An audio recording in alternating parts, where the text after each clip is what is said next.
Hello students and my dear friends, I'm Dr. Shalini Shukla and today is 1st of March 2021, Monday. Inspiration of the day is when you want to succeed as bad as you want to breathe, then you will be successful. In today's discussion, we are going to cover these articles. Let's start with article number 1 given on page number 1. New series leading to diverging trends in GDP GVA. GDP stands for Gross Domestic Product and GVA stands for Gross Value Added. जैसा कि हम सब ने discuss भी किया था अभी recently economic growth को लेकर के फाइनेंशियल ईयर 21 के क्वार्टर 3 के डेटा रिलीज हुए हैं and as per the release data there is a new series of trend or the new series of divergent trend in terms of GDP and GVA. तो इस news को समझने से पहले हमें ये समझना ज़रूरी होगा कि एक्चुअली GDP और GVA होता क्या है. इतना तो हम सभी जानते होंगे कि GDP और GVA दोनों ही मैक्रो इकोनॉमिक इंडिकेटर्स हैं जो किसी भी इकोनॉमी की ग्रोथ को उसकी नेशनल आउटपुट को रिप्रेजेंट करता है. लेकिन इन दोनों में की डिफरेंस होता है और रिसेंटली गवर्नमेंट ऑफ इंडिया ने जीडीपी कैलकुलेशन को लेकर भी काफ़ी ज़्यादा चेंजेस किए थे, प्रोसीजर को लेकर के भी. बहुत सारे स्टूडेंट्स को पता भी होगा बट आज की न्यूज़ में पूरी न्यूज़ को समझने के लिए समझना ज़रूरी है कि बेसिकली जीडीपी और जीवीए होता क्या है और रिसेंटली गवर्नमेंट ऑफ इंडिया ने जो भी चेंज किए हैं जीडीपी कैलकुलेशन में वो क्या चेंजेस हैं और उन्हीं चेंजेस का जो इम्पैक्ट है वो अब के डेटा में दिखना शुरू हो रहा है. Data and statistics are very misleading science. अब बेसिकली जो स्टैटिस्टिक्स बैकग्राउंड से स्टूडेंट है उनको समझ में आता होगा कि जब जो इंटरप्रेटर चाहे वो रिप्रेजेंट कर सकता है डिफरेंट डेटा के तो डेटा से खेलना और statistics is one of the very misleading aspect. अगर बहुत ज़्यादा आपको जानकारी नहीं है डेटा स्टैटिस्टिक्स डेटा एनालिटिक्स के बारे में तो you can easily B mislead by different short of data representation और डेटा स्टैटिस्टिक्स. तो कई बार हमारी इकोनॉमी में भी ऐसा ही होता है. ग्रोथ को प्रोजेक्ट करने के लिए, ग्रोथ को दिखाने के लिए जो इकोनॉमिस्ट होते हैं, स्ट्रैटेजिस्ट होते हैं, वो गवर्नमेंट के कहने पर डेटा को डिफरेंट फॉर्म्स में प्रोजेक्ट करते हैं जिससे कि क्या होता है या तो ग्रोथ ज़्यादा दिखती है या तो डिक्लाइन कम दिखता है in order to get the political gain. हालांकि अभी उन सारे डिस्कशन में हम नहीं जा रहे हैं.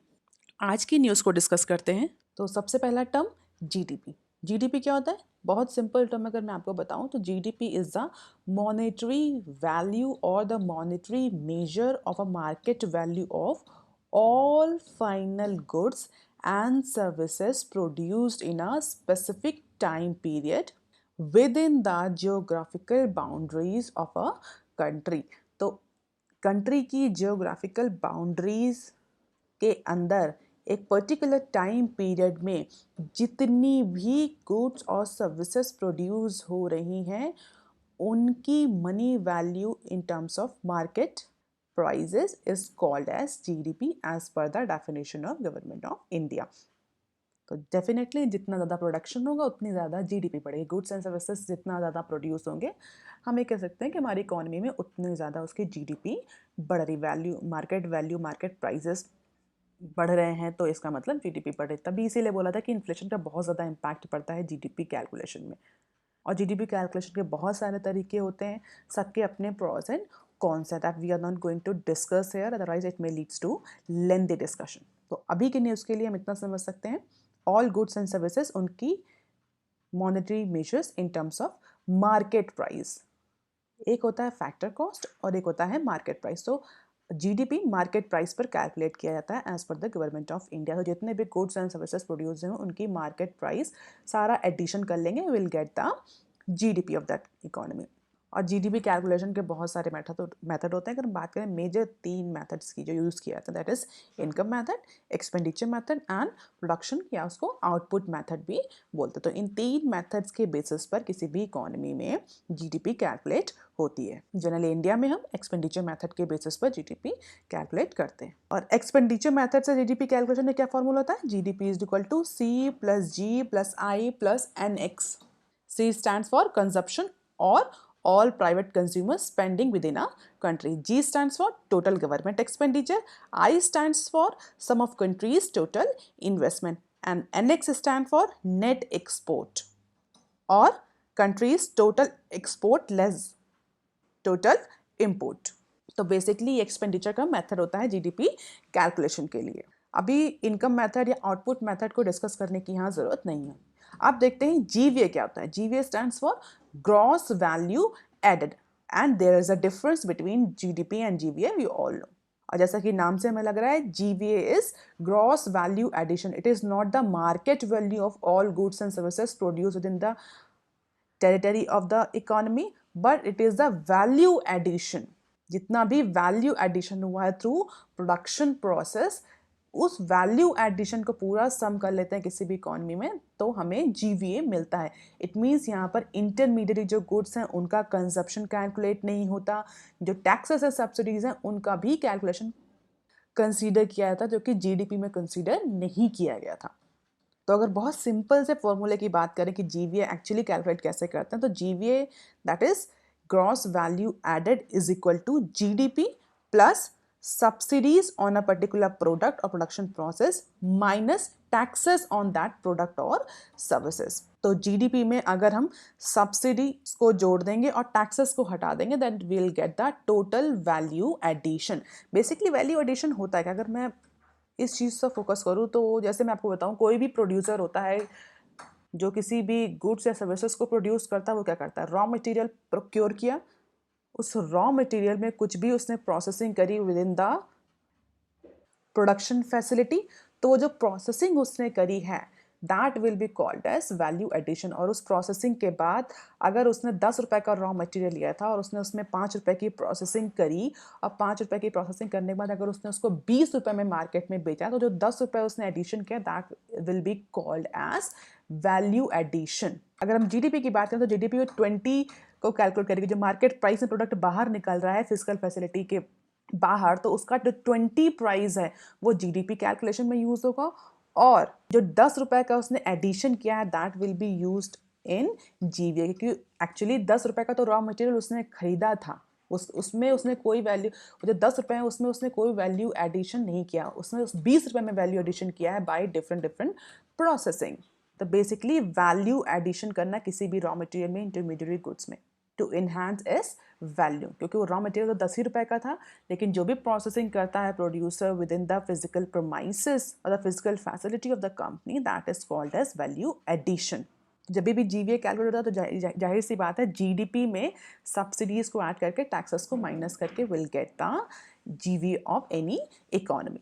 अब क्या हुआ, अब न्यूज़ में आते हैं, बेसिकली जो डेटा आया है वो डेटा कुछ डिफरेंट ट्रेंड प्रोजेक्ट कर रहा है in terms of GDP values and GVA value, and the experts are saying that this divergence in GVA and GDP trend is all because of the definition of these two numbers।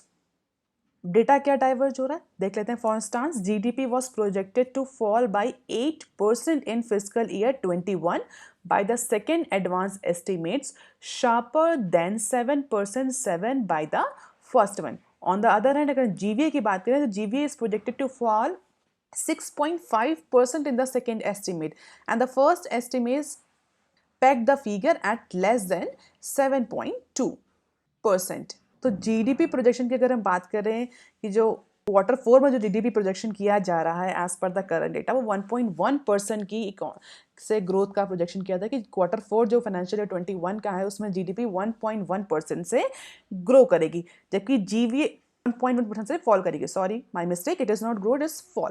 1.1% से fall करेगा quarter 1 में GDP. तो जो पिछले fall है, अगर quarter 1, quarter 2, quarter 3 के false देखें तो क्वार्टर 4 का जो फॉल प्रोजेक्शन है वो इन पिछले 3 क्वार्टर के कंपैरिजन में कम है। इट मीन्स फॉल्स जो है जीडीपी में, जो कॉन्ट्रैक्शन है जीडीपी में, वो कम हो रहा है। And it is anticipated that with the quarter 1 of financial year 22 GDP will start registering the positive growth. अब जीवीए की बात करें, जीवीए के लिए जो फोरकास्ट किया गया है वो बोला गया है कि quarter 4 of financial year 21 the GVA will grow by 2.5%, यानी जीडीपी के लिए 1.1% से कॉन्ट्रैक्शन के प्रोजेक्शन किए गए हैं, जबकि जीवीए के लिए 2.5% से ग्रोथ के प्रोजेक्शन किए गए हैं। And this mismatch happens due to the change in the definition of GDP in financial year 2015 with effects from financial year 2012-13 on base year 11 and 12। तो कई सारे एक्सपर्ट का ये कहना है कि जो ये मिसमैच आ रहा है जीवीए में हम ग्रोथ प्रोजेक्ट कर रहे हैं, जीडीपी में फॉल प्रोजेक्शन हो रहा है, मतलब कि कॉन्ट्रैक्शन का प्रोजेक्शन है, कॉन्ट्रैक्शन की फोरकास्टिंग है। तो जो ये मिसमैच हो रहा है, अगर आप एक फॉर्मूले के बेसिस पर, एक कैलकुलेशन मेथड के बेसिस पर देखें तो जीडीपी जीवीए दोनों को एक ही फॉर्मेट में, एक ही पैटर्न में मूव करना चाहिए। अगर जीडीपी बढ़ रहा है तो डेफिनेटली जीवीए को भी बढ़ना चाहिए, बट जो एक्चुअल में फोरकास्टिंग करी गई है वो ये कहा कि जीडीपी जो है वो तो कॉन्ट्रैक्ट करेगा, but GVA will grow with the 2.5% rate in the quarter 4 of financial year 21। तो एक्सपर्ट्स का ये कहना है कि जो ये मिसमैच हो रहा है जीवीए और जीडीपी में, ये बेसिकली जो रीसेंट चेंजेस लाए गए हैं 2015 में उनकी वजह से हो रहा है। कई सारे चेंजेस लाए गए थे जिसमें बेस ईयर को भी चेंज किया गया था, या कई सारे एग्जाम्स में क्वेश्चन भी पूछा जाता है कि what is the new base year for GDP calculation.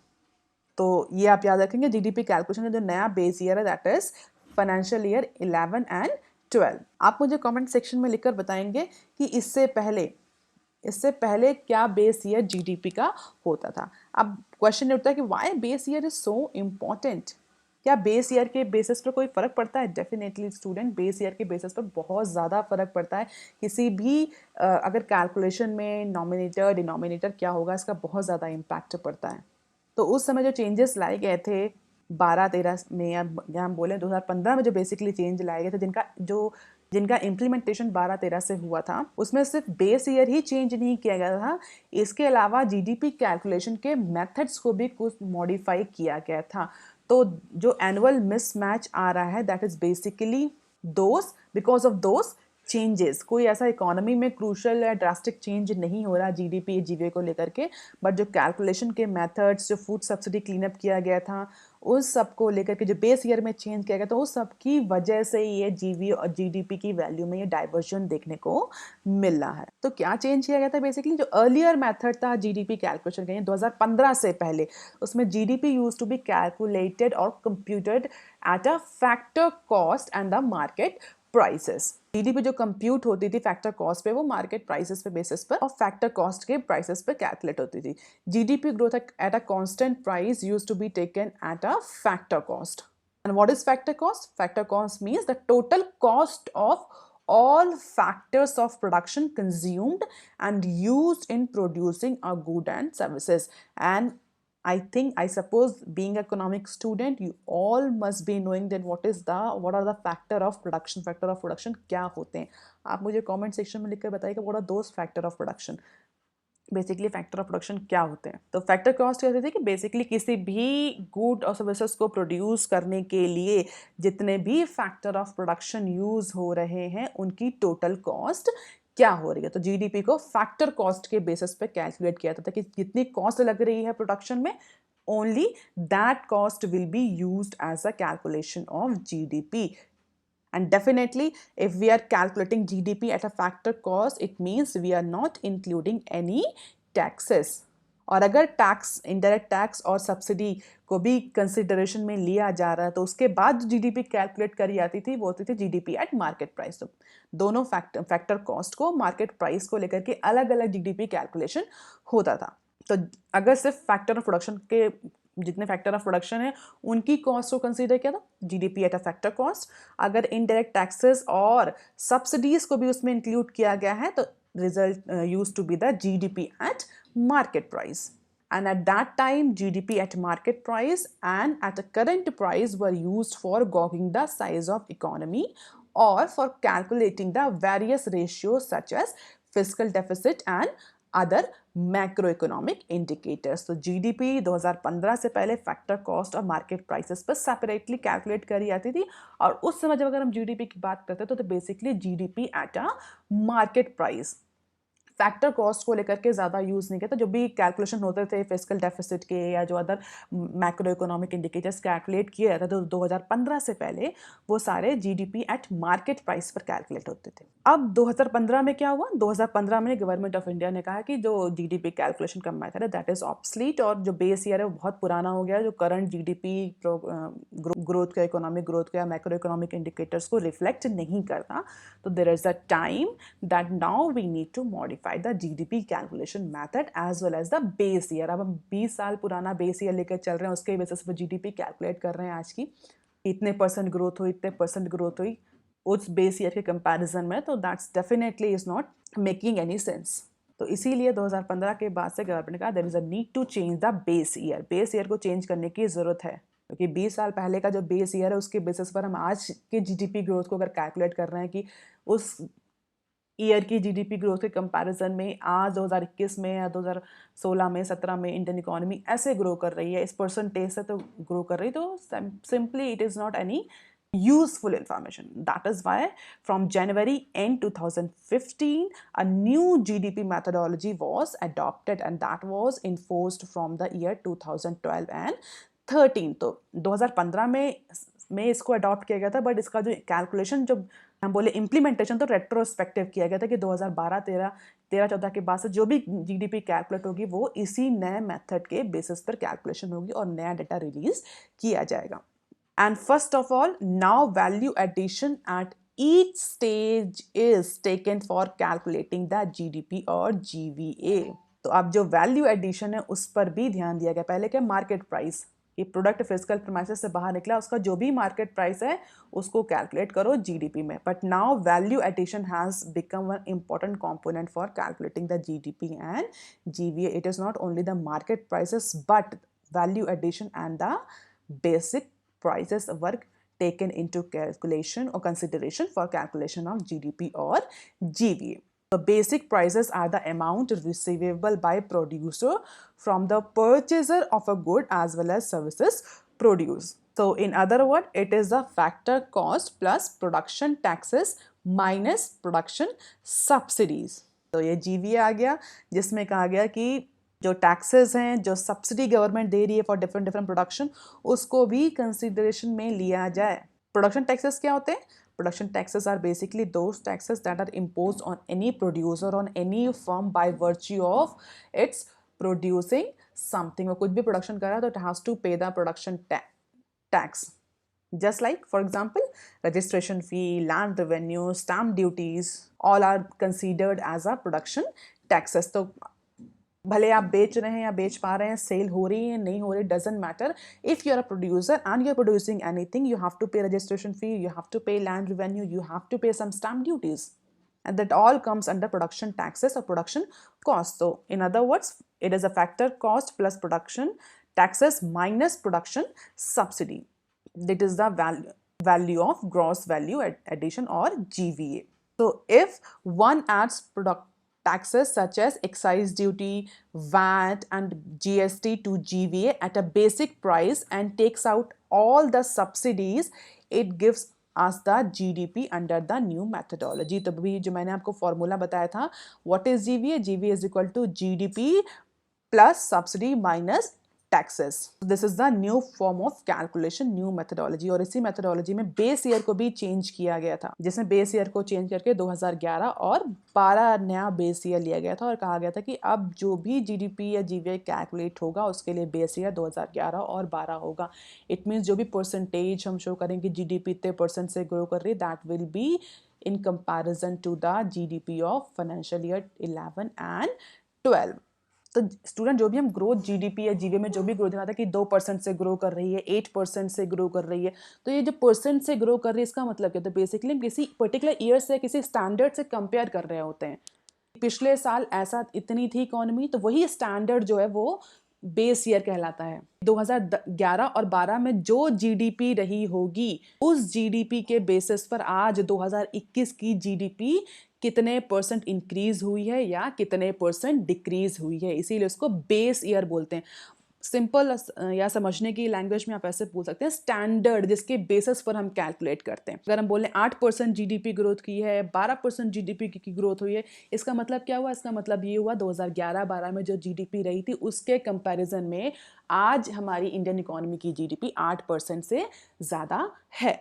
तो इसीलिए base year is very important. और जो पहले का बेस ईयर होगा डेफिनेटली उस समय GDP बहुत कम होगी, तो उसके कंपैरिजन में मान लो हम 2004 या 2005 का बेस ईयर लेते हैं और आज 2021 की GDP से कंपेयर करना चाहें उसको, तो डेफिनेटली उस पर्टिकुलर 2004-5 के कंपैरिजन में आज 2021 की जीडीपी बहुत ज़्यादा परसेंटेज में ग्रो करती हुई दिखेगी, बट दैट परसेंटेज ग्रोथ और that growth does not making any sense. 20-25 साल पहले इंडियन इकोनॉमी में जो जीडीपी थी या जो मार्केट वैल्यू थी ऑल गुड्स एंड सर्विसेज, उसका कंपैरिजन आज के market value of goods and services से कंपेयर करने में definitely will get the data, but it's not actually giving up the real growth of giving us the real growth of GDP। तो बहुत simple सी language में ऐसे समझ सकते हैं कि जो बेस ये होता है वो स्टैंडर्ड की तरह हम उसको कहते हैं कि इसके उस साल के कंपैरिजन में हमारी जीडीपी इतनी ग्रो करी है या इतनी फॉल करी है। तो जो नया मेथड है जीडीपी कैलकुलेशन का, उसमें बेस ईयर चेंज हुआ है, कुछ फूड सब्सिडी को लेकर भी क्लीन अप किया गया था,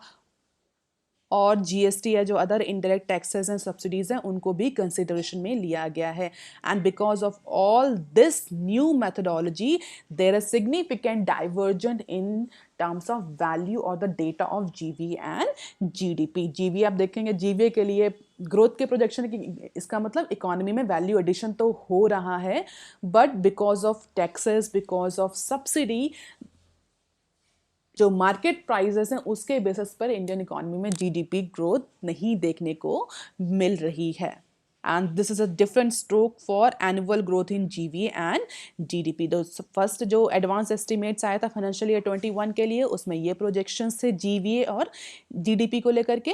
GDP is a dark bar and GVA is the light grey bar. जो सेकेंड एस्टिमेट्स आए हैं उसमें ये प्रोजेक्शन थे। अगर हम क्वार्टर वाइज देखना चाहें तो this is the quarterly growth in terms of GVA and GDP. तो फाइनेंशियल ईयर 21 में डेफिनेटली हमने जीडीपी में -24.4% का कॉन्ट्रैक्शन देखा था in comparison to GDP. GVA fall was less, it was -22.4। वही क्वार्टर 2 में -7.3 and -7.3 it was equal. Quarter 3 में देखें तो 0.4% and 1% growth in GDP and GVA respectively, whereas in quarter 4 of 21 the projection for GDP is -1.1, whereas the GVA projection is positive, that is +2.1%. So expert कहना that all because of change in methodology, it is not any significant event on the structural change in economy।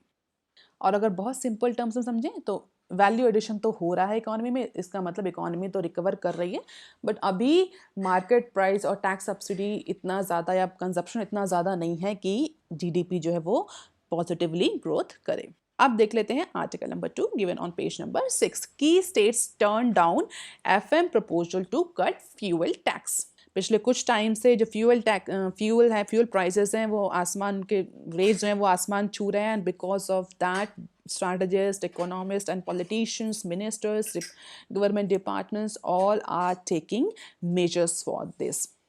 और कई सारे experts economist ने ये criticise किया है कि international market में तो इतने प्राइजेस नहीं जितने इंडियन इकोनॉमी में डोमेस्टिक प्राइजेस हाई हो रहे हैं।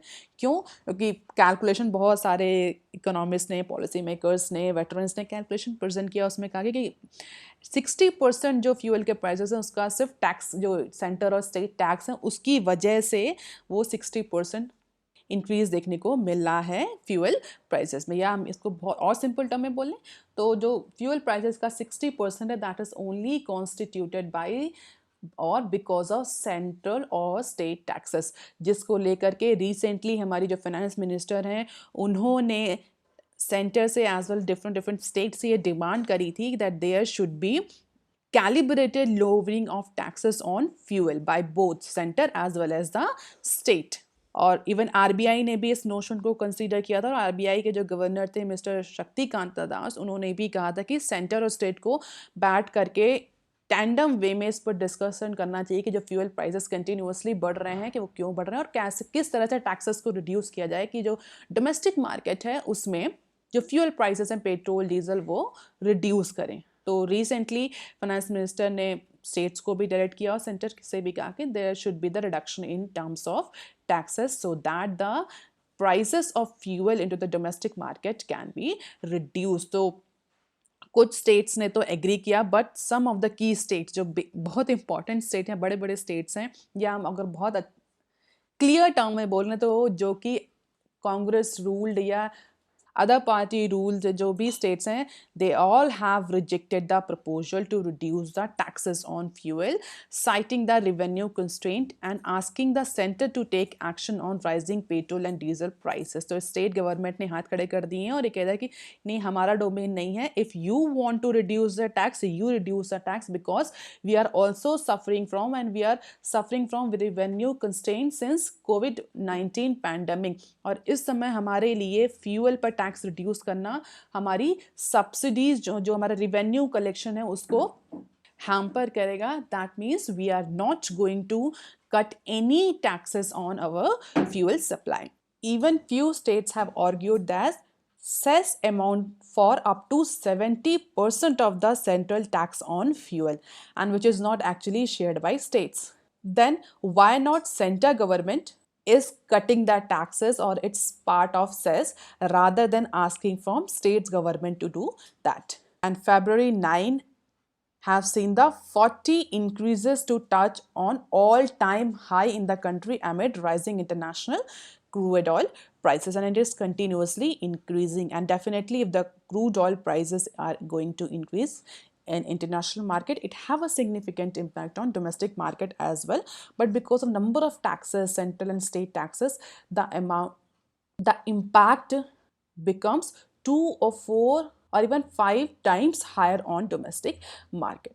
Even Kerala government ने तो strongly oppose किया है, and it is said that since center has raised the taxes through cess route, it is a time for center to take the action rather than asking for states to cut the rates. And this is a federal structure government, और ये centre है जो पिछले 5 सालों से लगातार tax पे tax बढ़ाई जा रही है. स्टेट्स गवर्नमेंट ने तो इतनी इंटेंसिटी से टैक्स इंक्रीज नहीं किया, और तो जब स्टेट गवर्नमेंट ने टैक्स ज़्यादा इंपोज नहीं किया, टैक्स में इंक्रीज नहीं किया, then why state government should go for tax reduction rather than it should be centre. तो छत्तीसगढ़ हो गए, केरला हो गए, all these few states have actually rejected the proposal of center government for reduction into the fuel taxes. And apart from it, 4 states have reduced the taxes. They have actually abided by the proposal of center government, and they tried to reduce the taxes just like Assam, Bengal, Rajasthan and Meghalaya. As Rajasthan cut the VAT from 36% to 34%, whereas Bengal has given ₹1 relief on petrol and diesel prices. Meghalaya have reduced the price of petrol by 7.4% per litre, 7.4 rupees per litre, and 7.1 INR on diesel, whereas Assam government has withdrew the ₹5 extra levy introduced to deal with the COVID shock. तो इन 4 states ने कुछ taxes reduce किए हैं in order to provide the relief to their public. And this is the breakup of the taxes in West Bengal. Just a classical example that we can take.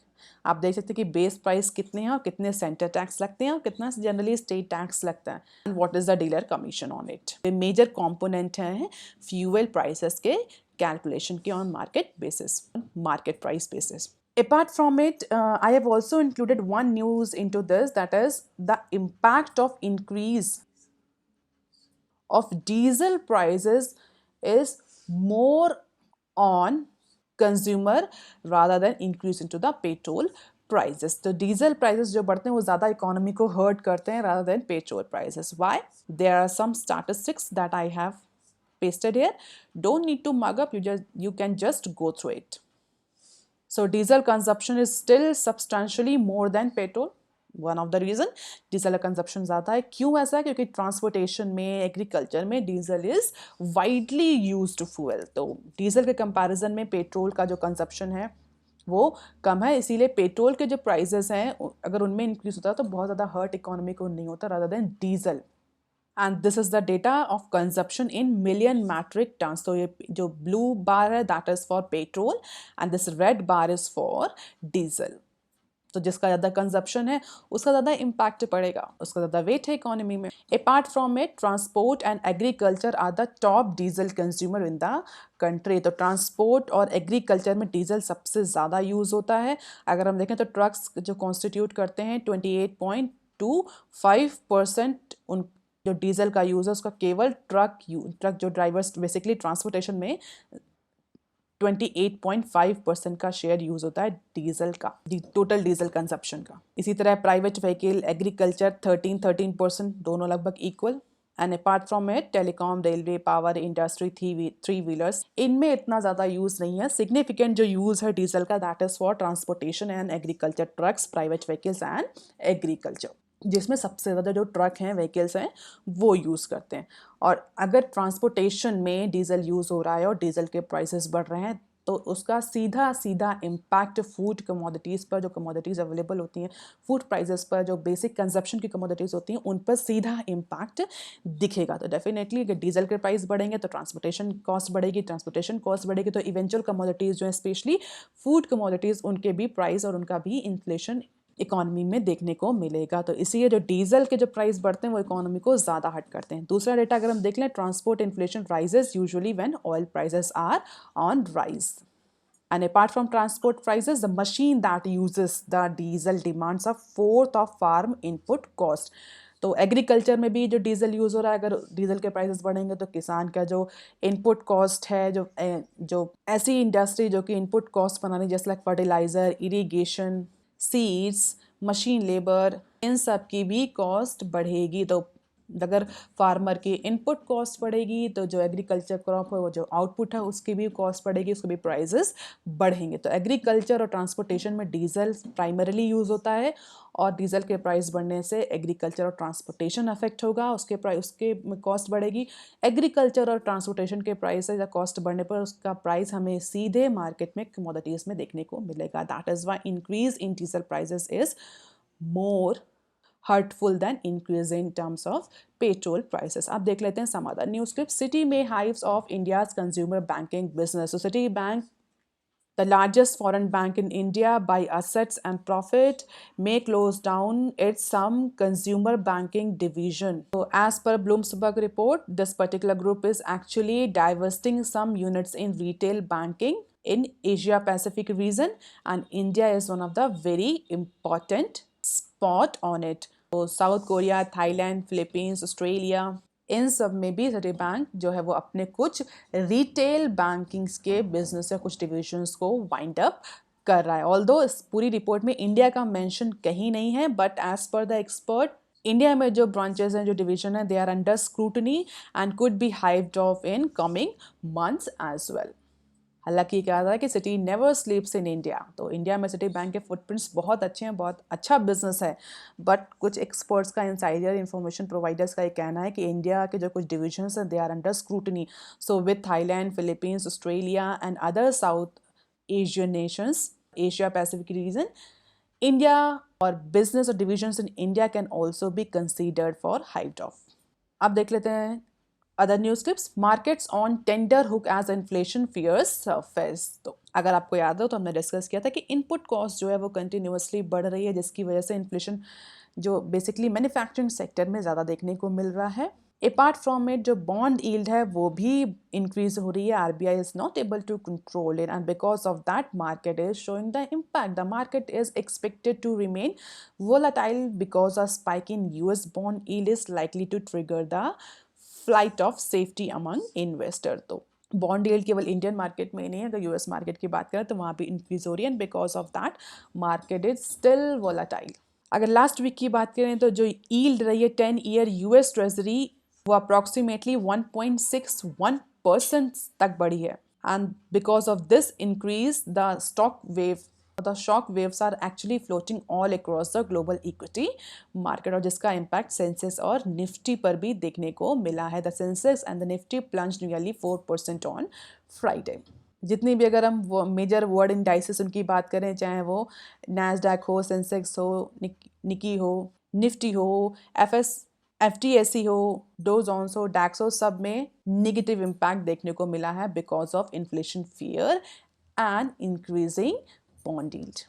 अब देख लेते हैं next clip. Paytm crosses 1.2 billion transaction in a month. So financial service platform Paytm, that is a Bangalore-based startup, has said it breached 1.2 billion monthly transaction, and that is huge growth is led by its offline payment and financial services. Recently Paytm ने सारे platforms को allow कर दिया, तो और payment methods including wallet, UPI, card, net banking, all are allowed on Paytm platform, and company also said that it was seeing 15% month on month growth in offline merchant payment as well. So the जितने भी street hawkers हैं, small shopkeepers, they are actually embracing the Paytm soundbox, and this helped to build that trust in digital payments. So Paytm is actually trying to increase or build that trust in digital platforms or digital payments, and because of that it has recorded 1.2 billion transaction in a month. 15% month on month के basis पर year Paytm ने इस बार offline merchant payments में growth register करी है, and that is a very huge amount. आप देख लेते हैं next clip. Idle capacity at labs as gold standard test fall. So कोविड-19 के लिए जो भी लैब स्टैब्लिश करी गई थी या ऐसी लैब जिन्होंने अपनी कैपेसिटी इंक्रीज करी थी जस्ट लाइक वेंटिलेटर्स, अब वो सारी आइडल कैपेसिटी में पड़ी हैं, क्योंकि पीसीआर टेस्ट जो आरटीपीसीआर टेस्ट होते थे उन सब में फॉल आया है because of the decrease in covid cases. तो जो वेंटिलेटर कंपनीज के साथ जो इशू हो रहा है वही इशूज जितनी भी लेबोरेटरीज हैं जिन्होंने अपनी कैपेसिटी बढ़ाई थी because of covid increased cases, अब उनको यही सेम प्रॉब्लम फेस करनी पड़ रही है. And many labs are now repurposing the RT-PCR technology to test the disease such as HIV, tuberculosis, hepatitis, with the demand for non-COVID-19 test catching up. तो definitely जो capacity idol पड़ी है क्योंकि कोविड-19 के केसेस डिक्रीज हो रहे हैं, तो टेस्टिंग भी डिक्रीज हो रही है. टेस्टिंग डिक्रीज हो रही है तो जिन्होंने कैपेसिटी बढ़ाई थी वो उनकी आइडल है, and that is actually leading to the fixed cost. तो आप क्या कर रही हैं, जो लेबोरेटरीज हैं वो हेपेटाइटिस, ट्यूबरक्लोसिस, एड्स, इन सब के लिए भी आरटी-पीसीआर टेस्ट कर रही हैं in order to utilise their excess और idle capacities. So that's all for today, students. If you want lecture PDF, you can join my Telegram channel. You can also follow me on Twitter, ResearchKit, and on Facebook. The link for the same has been given in the description box, comment section, and about section of the channel. And if you have any query and suggestion, please write on comment section below. Like, share, and subscribe. Thank you.